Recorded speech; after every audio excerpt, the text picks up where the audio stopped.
Hello students, welcome to my English class with Sanjay Jha. এখন আমি তোমাদের মাধ্যমিক পরীক্ষা জন্য রেডি করেছি।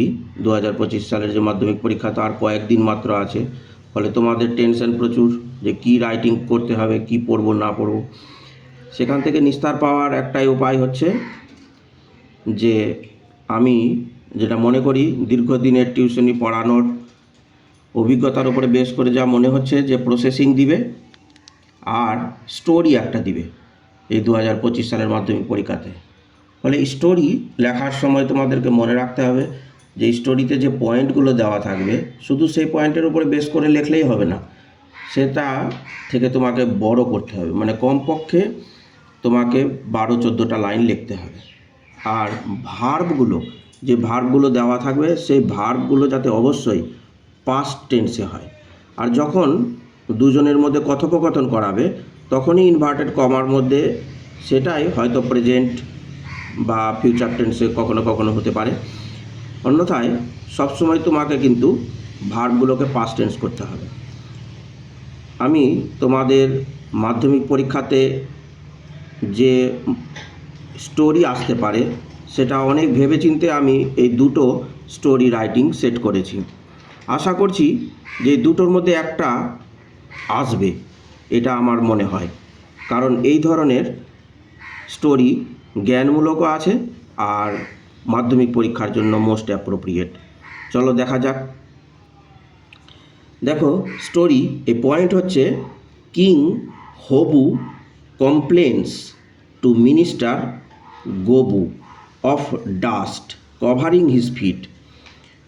রাজার নাম হবু, এ অভিযোগ করছে তার মন্ত্রী গবুকে যে তার পায়ে ধুলো লেগে যাচ্ছে কেন। The minister commands royal staff two think out. মন্ত্রী আবার আদেশ দিল রয়্যাল স্টাফকে যে এই ব্যাপারে চিন্তা করতে। They favour confinement of the king. তারা প্রস্তাব দিল যে রাজা যাতে রাজপ্রাসাদে আবদ্ধ থাকে, মানে কনফাইনমেন্ট মানে আবদ্ধ থাকা বা বন্দিদশা থাকা, অর্থাৎ রাজপ্রাসাদের বাইরে যাতে না যায়। দি স্কলার্স প্রপোজ, পণ্ডিত ব্যক্তিরা প্রস্তাব দিল, either two sweep away dust, যদি ধুলোই লাগে তাহলে ঝাড় দিয়ে ধুলোকে ফেলে দিলেই হলো, or to water the roads, অথবা রাস্তাগুলোকে জল দিয়ে ধুলোকে চেপে দিতে হবে। Nothing but the footwears of the old cobbler, মানে ওল্ড কবলার মানে হচ্ছে মুচি, যে চামড়ার কাজ করে, জুতো সারাই করে বা তৈরি করে, protects king's feet from dust. শেষ পর্যন্ত এই কবলার সে রাজার একজোড়া জুতো তৈরি করে রাজাকে মুক্তি দিল।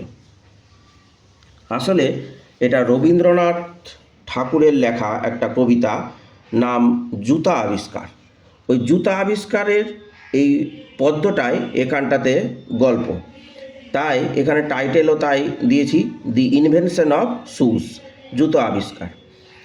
দেখো ওয়ান্স দিয়ে শুরু করতে হবে। দেয়ার ওয়াজ এ পাওয়ারফুল কিং, এক শক্তিশালী রাজা ছিল। হিজ নেম ওয়াজ হবু, সেই রাজাটার নাম ছিল Hobu. One day he called at his minister Gobu, একদিন তার মন্ত্রী গবুকে সে তার কাছে ডেকে পাঠায়। The king complained his minister, complain মানে হচ্ছে অভিযোগ করা, COMPLAINED, কমপ্লেন্ড হিজ মিনিস্টার, রাজা অভিযোগ করলো তার মন্ত্রীকে, why dust covered his fit, কেন ধুলো তার পায়ে লেগে যাচ্ছে। অ্যান্ড অলসো সেড, আরও বলে, এই বলাটাকে ইনভার্টেড কমার মধ্যে অর্থাৎ উক্তি করেছি, যে you must take care of this matter, তুমি এই ব্যাপারে ব্যবস্থা নাও, অ্যান্ড গেট রিড, আর মুক্তি দেওয়ার ব্যবস্থা নাও, ফ্রম ইট, এখান থেকে। দ্য মিনিস্টার ইমিডিয়েটলি, মন্ত্রীর সঙ্গে সঙ্গে, IMMEDIATELY মানে সঙ্গে সঙ্গে, কমান্ডেড আদেশ করেছিল দ্য রয়্যাল স্টাফ, রয়্যাল স্টাফকে ও কমান্ড করলো, আদেশ করলো, to think out the matter, ব্যাপারটা চিন্তা করতে, and take proper step about it, এবং এই ব্যাপারে উপযুক্ত পদক্ষেপ নিতে। দ্য স্কলার্স, পণ্ডিত ব্যক্তিরা, স্টার্টেড টু থিঙ্ক ডিপলি, গভীরভাবে চিন্তা করতে শুরু করলো, অ্যান্ড সাম প্রপোজড, কিছুজন প্রস্তাব দিল that the king should be confined in the palace, যে রাজাকে উচিত এই রাজপ্রাসাদের মধ্যে কনফাইন্ড করে রাখা, আবদ্ধ করে রাখা। যদি রাজপ্রাসাদের বাইরে না যায় তাহলে ওর পায়ে ধুলো লাগবে না। If he did not go out then, যদি সে বাইরে না যায়, the dust would not cover his feet, তাহলে ধুলো ওর পায়ে লাগবে না। সাম প্রপোজড, কিছুজন প্রস্তাব দিল that the land should be swept away, যে ধুলো লাগছে তাই মাটিটাকে ঝাড় দিয়ে ফেলে দিতে হবে। But sweeping created more pandemonium, PANDEMONIUM, এক বিশৃঙ্খল অবস্থার সৃষ্টি করে। টু গেট রেমিডি, মানে পরিত্রাণ পেতে, মুক্তি পেতে, ফ্রম দি ডাস্ট, এই ধুলো থেকে, they poured water on the roads, এই ঝাড় দিতে গিয়ে প্রচুর ধুলা উঠতে থাকে। এই ধুলাকে আবার চাপা দেওয়ার জন্য তারা কী করলো, রোডগুলোতে জল ঢালতে লাগলো। অ্যান্ড দে বিকেম মাডি, তারা কী করলো, কাদা ছুটিয়ে দিল রাস্তাগুলোতে। The king became so angry, রাজা তো রেগে লাল, একেবারে ভীষণ রেগে যায়।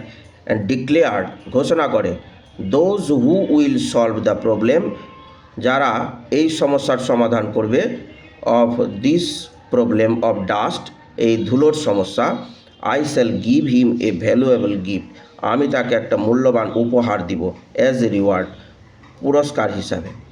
ফাইনালি শেষে এ কবলার কেম, এক মুচি আসলো, and made a pair of shoes of the king, রাজা তৈরি করলো। The pair of shoes protected the king লেখে অ্যাপোস্ট্রফি ফিট ফ্রম ডাস্ট, এই একজোড়া জুতো কী করলো, রাজার পা দুটোকে ধুলো থেকে প্রতিরোধ করলো, মানে প্রোটেক্ট করলো। লাইকওয়াইজ, এইভাবে দ্য শুজ ওয়ার ইনভেন্টেড, জুতো আবিষ্কার হয়েছিল, অ্যান্ড পিপল ইউজ দিস, যা লোকেরা ব্যবহার করে স্টিল নাও, এখনও পর্যন্ত। এই একটা গল্প খুব সুন্দর, যা রবীন্দ্রনাথ ঠাকুরের লেখা জুতা আবিষ্কার থেকে, সেটাকেই গল্প রূপ দেওয়া আছে। দেখো, তোমাদের শুনতেও খুব ভালো লাগবে আর লেখাটাও খুব সোজা। আরেকটা স্টোরি দেখো, এটা লয়্যালটির উপরে আছে। এই পয়েন্ট হলো, এ ব্রাহ্মিনস ওয়াইফ এন্ট্রাস্টস ব্রাহ্মণ with the care of her child, এক ব্রাহ্মণের স্ত্রী তার স্বামীকে, ব্রাহ্মণকে বিশ্বাস করে তার বাচ্চাটাকে রেখে যায়। দ্য ব্রাহ্মণ has a call from a নেবার মানে হচ্ছে প্রতিবেশী, পাশের বাড়ি। কিন্তু ব্রাহ্মণের ডাক পড়ে তার প্রতিবেশীর বাড়ি থেকে, কিসের জন্য, ফর পারফর্মিং রিলিজিয়াস রাইটস, কিছু ধর্মীয় কাজ করার জন্য, মানে পুজো পার্বণ করানোর জন্য ডাকে প্রতিবেশী। হি এনগেজেস এ মঙ্গুস অ্যাটেন্ডিং দি চাইল্ড, ও তাড়াতাড়ি করে কি করে, যে ওর যে পোষ্য একটা ছিল মঙ্গুস, MONGOOS, মঙ্গুস বলে বেজিকে, ও ওই বাচ্চাটাকে পাহারা দেওয়ার জন্য রেখে দিয়ে পাশের বাড়িতে চলে যায়। On his back he notices, ফিরে এসে লক্ষ্য করে, the mongoose's face smeared with blood, যে ওই বেজির মুখ রক্তে রাঙা। Taken to be killer of the child, একেবারে নিশ্চিত হয়ে যায় যে তার শিশুটাকে হত্যা করেছে, কামড়েছে বলেই এর মুখে রক্ত লেগে আছে। অ্যাংগ্রিলি, রাগের সাথে, হি কিলস দ্য পেট, তার পোষা সেই প্রিয় মঙ্গুসটাকে, বেজিটাকে এই ব্রাহ্মণ হত্যা করে দেয়। দ্য ফ্যাক্ট ডিফার্ড, কিন্তু বাস্তবটা আলাদা। এই পয়েন্টগুলোর উপরে বেস করে আমি টাইটেল ওই মঙ্গুসের উপরে দিয়েছি, দি লয়াল মঙ্গুস, এই বিশ্বাসী বেজি। এবার গল্পটা শুরু করেছি। ওয়ান্স দেয়ার ওয়াজ এ ব্রাহ্মণ who had a wife and a child, একদা এক ব্রাহ্মণ ছিল যার ছিল একটা স্ত্রী এবং এক শিশু। They lived happily in a village, তারা খুব সুখে বাস করত একটা গ্রামে। দ্য ব্রাহ্মণ ওয়াজ এ প্রিস্ট, এই ব্রাহ্মণটা কিন্তু একজন পুরোহিত ছিল।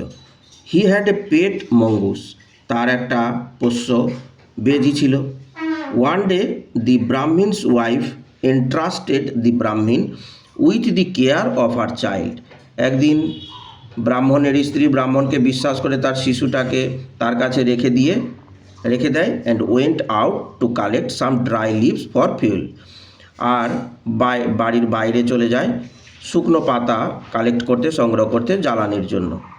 বাট আফটার সাম মোমেন্টস, কিন্তু কয়েক মুহূর্ত পরে, the Brahmin had a call from a neighbour, এক প্রতিবেশীর যে আছে তার কাছ থেকে কল আসে, এই ব্রাহ্মণের কাছে ডাক আসে।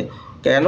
ফর পারফর্মিং রিলিজিয়াস রাইটস, কিছু ধর্মীয় আচার, চয়াকার আর কিছু ধর্মীয় আচার করার জন্য, মানে পুজো করার জন্য। He engaged the mongoose to attend the child. এবার ওই ব্রাহ্মণ কী করে, যে ওই মঙ্গুসটাকে, তার পোষা যে বেজি আছে তাকে এই শিশুটার কাছে রেখে যায় দেখার জন্য, অ্যান্ড লেফট আউট ফ্রম দেয়ার, আর ওখান থেকে ওই প্রতিবেশীর বাড়ি চলে যায়। বাট অন হিজ ব্যাক, কিন্তু যখন ফিরে আসে, হি মানে দি ব্রাহ্মণ নোটিসড, লক্ষ্য করলো, that the mongoose's face was smeared with blood. Smeared with blood মানে হচ্ছে রক্তে মাখা। লক্ষ্য করলে এসে যে মঙ্গুসের ফেস পুরো রক্তে মেখে আছে। Full stop. The Brahmin had taken the mongoose of his child's killer. ফলে ব্রাহ্মণ ধরে নিল যে এই মঙ্গুস তার শিশুকে হত্যা করেছে, and angrily he killed the pet. ফলে রাগবশত ব্রাহ্মণ কী করে, তার বেজিটাকে, পোষা বেজিটাকে মেরেই ফেলে দেয়। When the Brahmin entered into his heart, কিন্তু ব্রাহ্মণ যখন প্রবেশ করলো তার কুটিরের মধ্যে, he saw his child was sleeping soundly, লক্ষ্য করলো যে তার শিশু একেবারে আরামসে ঘুমাচ্ছে। অ্যান্ড অ্যাট এ ডিস্টেন্স, একটু দূরেই, এ কোবরা ওয়াজ লাইং ডেড, লক্ষ্য করলো যে একটা বিষধর সাপ, কোবরা, সেই গোকরো সাপ, সে মরে পড়ে আছে। তার মানে ওই সাপটাকেই হত্যা করে দিয়েছে এই মঙ্গুসটা। দ্য ব্রাহ্মণ ল্যামেন্টেড মাচ, ব্রাহ্মণ বুঝতে পেরে খুব দুঃখ করতে লাগলো। হি রিয়েলাইজড, এই ব্রাহ্মণ বুঝতে পেরেছিল, রিয়েলাইজড মানে হচ্ছে বুঝতে পারা, উপলব্ধি করেছিল, that the cobra's blood smeared his pet's face, যে এই পোষ্যটার মানে বেজির মুখে যে রক্তটা লেগেছিল সেটা আসলে ছিল এই কোবরার ব্লাড। তাতে খুব দুঃখ করতে লাগলো। দেখো গল্পটার কত সুন্দর, আর লেখাটাও খুব সহজ, আর একটু ইউনিক আছে এই গল্প দুটো। তাই আশা করছি যে তোমরা এই স্টোরি রাইটিং থেকে মুক্তি পাবে, এবং 10-এ 10 নম্বর অবশ্যই তোমরা পাবে। আর শুধু মনে রাখবে যে ভার্ব যাতে পাস্ট টেন্সে হয়, কেবলমাত্র উক্তি যেগুলো আছে ডায়লগ, তখনই ওই ইনভার্টেড কমার মধ্যে যে লাইনটা লিখবে সেটার ভার্ব হয়তো প্রেজেন্ট টেন্সে হতে পারে, নয়তো সমস্ত ভার্ব পাস্ট টেন্সে হবে। আর তোমাদের অবশ্যই বাক্যগুলোকে সঠিকভাবে লিখতে হবে। আর লক্ষ্য করো বানান ভুল হতে গেলে স্যার কি করবে, নম্বর কেটে নেবে। এই বানান ভুল থেকে তোমাদের মুক্তি পাওয়ার জন্য অবশ্যই বানান করে পড়ে নিতে হবে 2-1 বার, তারপরে পরীক্ষাতে দেখবে একবারে সলিড নামবে।